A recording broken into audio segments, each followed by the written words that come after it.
Today we're going to be talking about the crystal formation of minerals.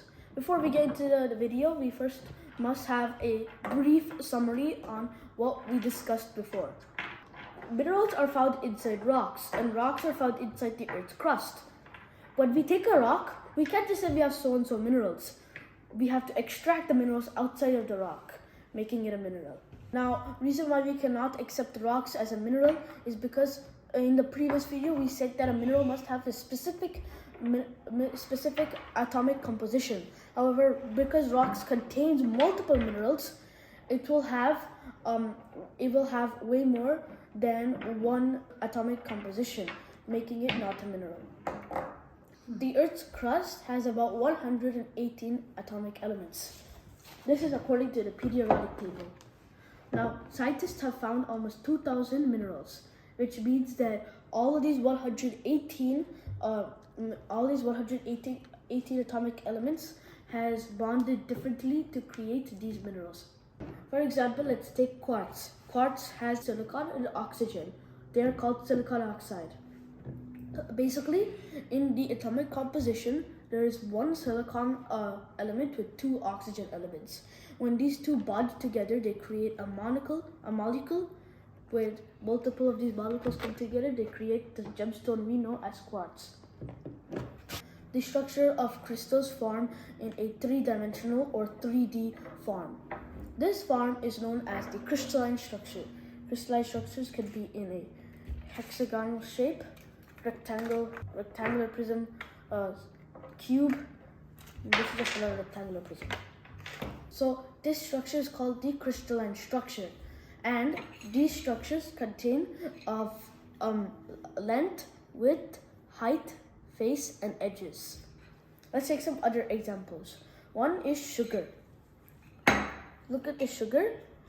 Sugar, it has the specific chemical structure, crystalline structure, holds a specific atomic elements. However, and also is a solid. However, it is not naturally made. It is man-made. Also, it is not inorganic. It comes from trees. Therefore, classifying sugar as not a crystal. Let's take other salt. As you can see, salt has a specific chemical structure, specific atomic elements. It is not man-made. It's naturally made, inorganic, and it is a solid. Therefore, classifying salt as a mineral. What happens is the ocean water, like the ocean water that we have in the earth, it contains a salt. So when evaporation happens, the water goes away. However, the salt still stays there, and later the salt gets compacted into what is a mineral. All minerals on Earth are created when the temperature and pressure are just right. In this video, we're going to be creating a mineral through a lab method. We're going to grow a crystal using this kit. So as you can see, we are now going to be growing a crystal. So the way we're going to be doing this is we're going to use this growing powder over here. We're going to pour it inside the bowl. Then after that, we're going to take some hot water and then pour it inside along with the powder. Then we're going to take this wooden spoon and stir it up. You have to stir it up for about 2 minutes, and then after that, you have to let it cool down for 10 minutes. After cooling it down, we're going to take the seed rock and we're going to pour it inside. And then we'll wait for 3 to 4 days to let it grow. So let's get into the first step. We will cut it down. So we're going to pour.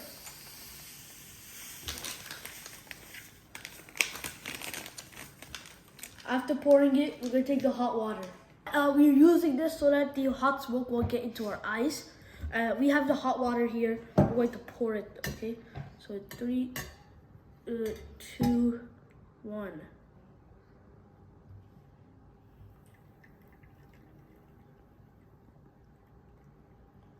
I think this is good. There you go. And now stir it up, please. Do the honors.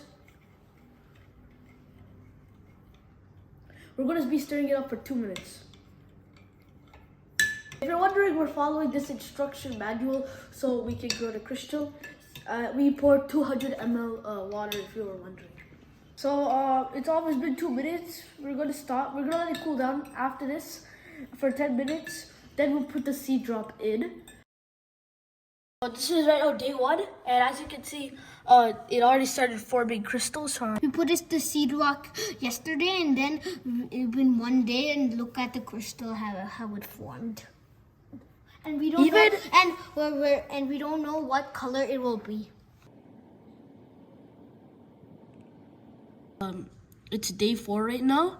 You can see small, tall structures on top of the crystal. So as you can see, this is our sea crystal. It has grown a lot. It even is touching outside of the water.